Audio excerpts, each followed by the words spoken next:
চোখ ছাড়া এই পুরো জায়গাটা জাস্ট গর্ত হয়ে আছে, পুরো জায়গাটা গর্ত হয়ে আছে, মানে চোখ ছাড়া আর কিছু একটা চোখ তাও মনে হয় আছে, আর পুরো জায়গাটা জাস্ট একটা ভয়ঙ্কর গর্ত হয়ে আছে। প্রত্যেকটা পেশেন্টের কাছে আমরা গিয়েছি, উপদেষ্টা মহোদয় ছিলেন, সাজিদ ভাই ছিলেন, আমরা অন্যরা ছিলাম।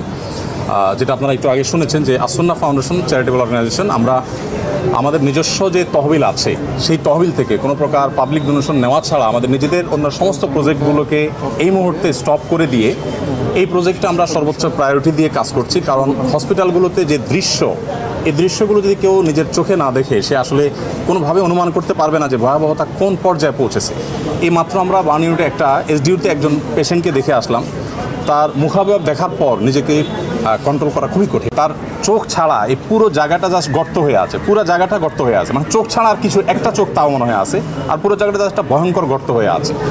তো আলহামদুলিল্লাহ আমরা এর আগে সাজিদ ভাই এসেছেন, এই পেশেন্টেরই আগের অবস্থার তুলনায় এখন অনেক ভালো। এটা হলো একটা আনন্দের সংবাদ যে তাদের খুব প্রপার ট্রিটমেন্টের মাধ্যমে তারা সুস্থ হয়ে উঠছে। আমরা ফাউন্ডেশন থেকে 5 কোটি টাকা ইতিমধ্যে আলহামদুলিল্লাহ খরচ করেছি।